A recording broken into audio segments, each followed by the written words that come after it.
Olá, meus queridos, boa tarde. Sejam bem-vindos à nossa aula de português, nossa primeira aula da semana. Como vocês podem ver aqui na capa do vídeo, nós iremos adentrar no capítulo 4, que tem como título Viver para Relatar, e se encontra na página 138. Então, peço que vocês abram os livros na página 138. E esse tema, Viver para Relatar, tem tudo a ver com o gênero textual que nós vamos trabalhar no capítulo, que é o relato de experiência. Nesse gênero textual é muito importante a visão do narrador, que vai ser o narrador personagem, e vai contar para a gente algo marcante, importante que aconteceu em sua vida. Nós temos já aqui na abertura do capítulo as questões dos conhecimentos prévios, né? Nós sempre respondemos essas questões antes de entrarmos no capítulo para compreender quais são os nossos conhecimentos anteriores a respeito daquele tema. Muitos temas, principalmente relacionados a gêneros, tipos de texto, nós costumamos ver de forma repetida em diversas séries, só com um nível, digamos assim, mais aprofundado. Por exemplo, no capítulo 3, nós tivemos contato com o gênero biografia, que vocês já viram em séries anteriores. Só que agora vocês já estavam mais maduros, mais conscientes da escrita de vocês, então foi até um pouco mais fácil de lidar com o gênero que nós estudamos.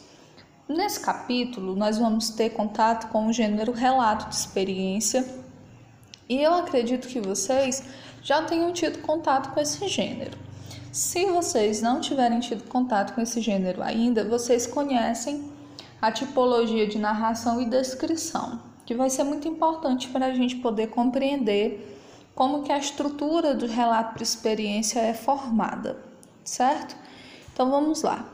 Vamos responder aqui as questões dos conhecimentos prévios. Primeira questão: para você, o que é ser experiente?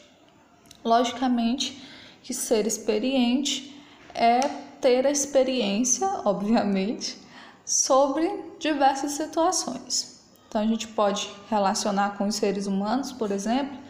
As pessoas experientes são aquelas que já enfrentaram muitas situações, já vivenciaram muitas coisas diferentes e, por conta disso, possuem experiências diferentes, obviamente, né, gente? Segunda questão: a experiência depende da idade?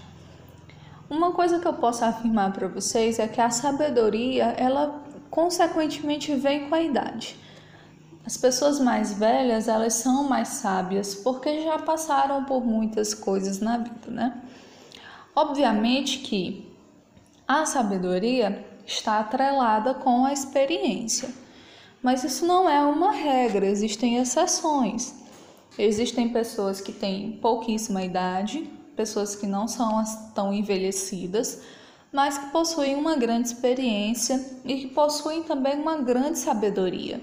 Então, na maioria das vezes, a experiência e a sabedoria vêm com a idade, mas tem sim aqueles casos, aquelas exceções, onde a pessoa não precisa ter tanta idade para já ter tido muitas experiências e, consequentemente, ser muito sábia. Terceira questão: você sabia que em diversas sociedades as pessoas mais jovens nutrem um verdadeiro respeito pelos mais velhos exatamente porque eles são mais experientes? Isso acontece na nossa sociedade? Gente, nós percebemos que muitas famílias têm um grande respeito pelos seus idosos, né? Pelas pessoas mais velhas ali do seu seio familiar. Nós podemos citar a sociedade indígena, por exemplo, como uma sociedade que preserva muito bem e que confere uma importância muito grande para as figuras idosas, né, da tribo. As pessoas mais velhas sempre são tratadas com muito respeito. Os mais novos, como eles não tinham, no caso, o hábito da escrita propriamente dito, as pessoas mais novas aprendiam os ofícios, as tradições, os costumes da tribo com as pessoas mais velhas. Então era muito comum ter rodas, né, de conversa, de ensinamentos, os mais novos sempre atentos aos que os mais velhos estavam fazendo, sempre ouvindo muito bem o que os mais velhos tinham a dizer. Então, podemos afirmar aqui que nós conhecemos uma sociedade como essa, que dá uma importância, que confere uma importância muito grande aos idosos, que é a sociedade indígena, e isso ainda acontece na nossa sociedade. Talvez, hoje em dia, as pessoas não deem tanta importância quanto deveriam, as pessoas mais velhas.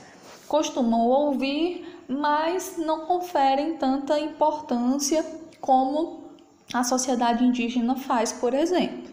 Só um comparativo, né? Os tempos mudam, as coisas mudam realmente e não tem como a gente igualar cada uma das sociedades. Mas as pessoas mais velhas continuam tendo um papel muito importante na nossa sociedade, continuam sendo muito importantes para nós. Partindo das questões dos conhecimentos prévios, nós chegamos no tópico de caracterização do gênero. E ele nos diz o seguinte: neste capítulo estudaremos textos em que seus autores relatam como aconteceram alguns fatos que marcaram a vida deles. São os relatos de experiência. A característica mais marcante do relato de experiência é porque o relato acontece em primeira pessoa, podendo ser tanto a primeira pessoa do singular como do plural, e ele vai tratar sobre algo que realmente impactou a vida dele. Porque relato pode ser feito de qualquer coisa, pode ser uma narração e uma descrição de qualquer coisa. Porém, no relato de experiência, nós estamos atrás de algo que impactou a vida do narrador-personagem, que trouxe para ele pensamentos positivos ou negativos, memórias positivas ou negativas, e que são relevantes. Então, a característica mais importante, fundamental do relato de experiência é que é um fato marcante, é pessoal, é inerente ali ao narrador-personagem, porém, o marcou profundamente.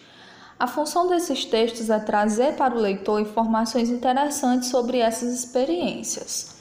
Por essa razão, podemos dizer que esses textos são muito importantes, pois nos revelam detalhes de situações vividas que podem nos ensinar bastante.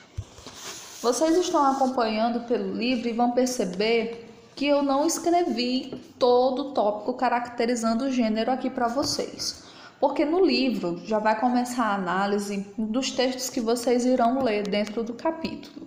E eu não quero essa análise agora. Eu quero primeiro que a gente consiga se familiarizar com o gênero, entender quais são as características do relato de experiência.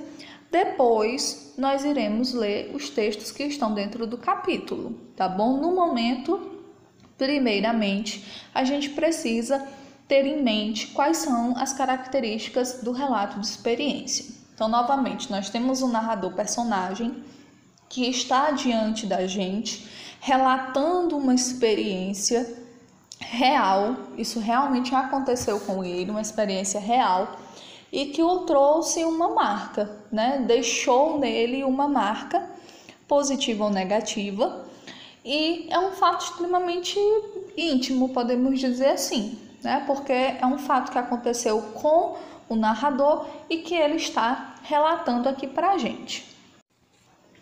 Então, nesse momento, nós precisamos pontuar quais são as características relacionadas a esse gênero. Primeiro, são textos pessoais. A narração que vocês verão, o relato que vocês irão ler, sempre é de um acontecimento real, de algo que impactou o personagem, que aconteceu na vida real dele.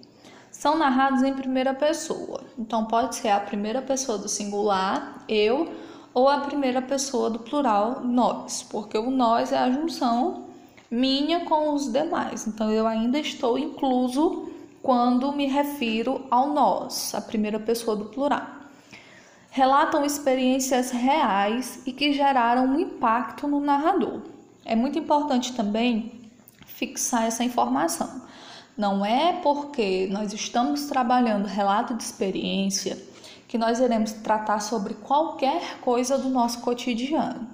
Precisa ser algo que realmente tenha gerado um impacto no narrador, positivo ou negativo. demonstram uma visão sobre aquela história e representam um certo posicionamento. Tia, não entendi. Se você está ouvindo a história pelo narrador-personagem, obviamente você vai ter contato com as emoções do narrador-personagem, os pensamentos dele e a visão de mundo dele naquele momento. Então, aquele ditado que toda história tem dois lados, duas versões, pode se aplicar nesse momento. No relato, nós só teremos contato com uma visão, que é a visão do narrador-personagem. Então, se no relato ele estiver feliz, você vai sentir aquela felicidade, você vai ter contato ali com o sentimento do narrador. Se ele estiver triste, da mesma forma, e assim sucessivamente. É nesse quesito que nós falamos sobre uma visão da história. Tia, e como que a gente faz para escrever um relato de experiência? Nós temos que levar em consideração que nós temos dois gêneros interligados aqui no relato, que é a narração e a descrição, o gênero narrativo e o gênero descritivo. Então, se você, no momento, está se perguntando como que vai ser a estrutura de um relato, nós podemos imaginar através da predominância desses dois gêneros, que é o narrativo e o descritivo. Relembrando aqui para vocês, no gênero narrativo, nós temos um tempo e um espaço definido para se contar uma história. Então, no relato de experiência, como é uma experiência vivida, como é algo que o protagonista passou, viveu, então esse tempo vai ser o pretérito, o passado. Então, nós vamos estar ali acessando memórias, acessando experiências desse narrador-personagem. E a história, como qualquer história que nós contamos, criamos, vivenciamos, ela vai ter um espaço definido. Por exemplo, o narrador-personagem vai me contar sobre uma experiência que ele teve na escola. Então, o tempo é o pretérito, um período que ele ia à escola, o período que ele estudava. E qual é o espaço onde aconteceu essa história? Na escola. Compreendem?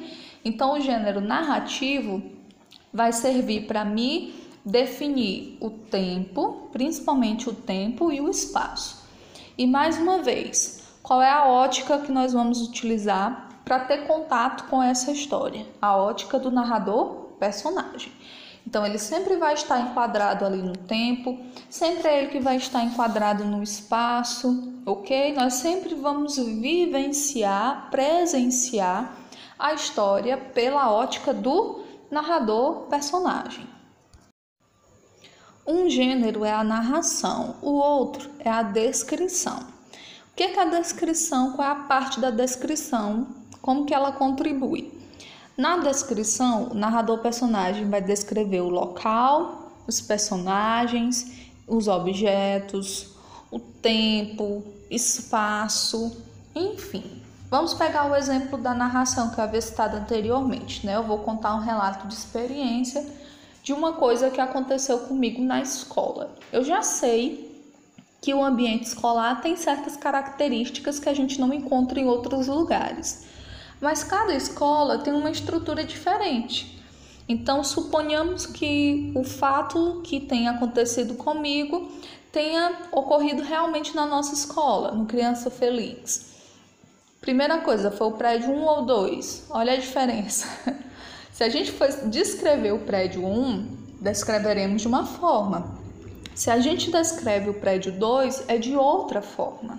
Só para vocês terem uma noção da importância do gênero descritivo dentro do relato de experiência.